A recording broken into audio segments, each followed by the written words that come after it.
Food blogger না হওয়া সত্ত্বেও আমার ব্লগ ভিডিওর মধ্যে কোনো না কোনো খাবারের আইটেম থাকবেই।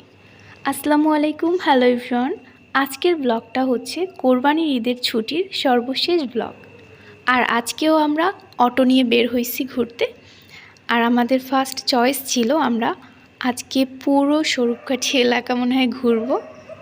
যদিও এই হুট করে প্ল্যানগুলো আমার করা না, তারপরেও আমি এই সবগুলো প্ল্যানকে সাপোর্ট করি অলওয়েজ।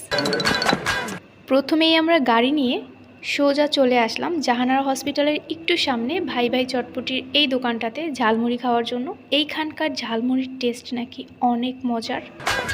এদিকে গাড়ির মধ্যে বসে সবাই মিলে আড্ডা দিচ্ছিল, আর অন্যদিকে ঝালমুড়িওয়ালা ঝালমুড়ি বানাচ্ছিল, আর আমি সেটাই দেখতেছিলাম।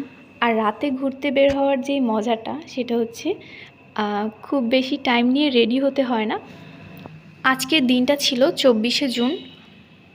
বিকেলের দিকে প্রচুর পরিমাণে বৃষ্টি হয়েছে, যার কারণে পুরো রাস্তাঘাট একদম পানিতে ভিজা। আর এটা যেহেতু ছিল বাড়িতে থাকার শেষ দিন, তাই ভাবলাম যে নিজের মতো করে আজকের দিনটা খুব এনজয় করে নিই। আর এইদিকে কথা বলতে বলতে ঝালমুড়ি অলরেডি চলে আসছে হাতে। সো এবার আমাদের গাড়ি আবারও স্টার্ট হলো, আর আমরা যাচ্ছিলাম এখন বাজারের দিকে। আমরা পুরো বাজারটা ঘুরে আবার ব্যাক করব।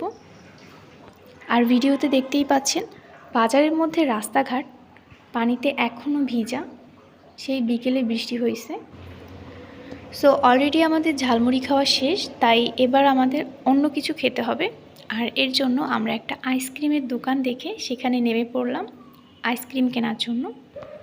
আর আইসক্রিমের দোকানে গেলে আমাদের যে প্রবলেমটা ফেস করতে হয়, আমরা আইসক্রিম কোনটা নিব সেটাই সিলেক্ট করতে পারি না, তার জন্য অনেকটা টাইম ওয়েস্ট হয়।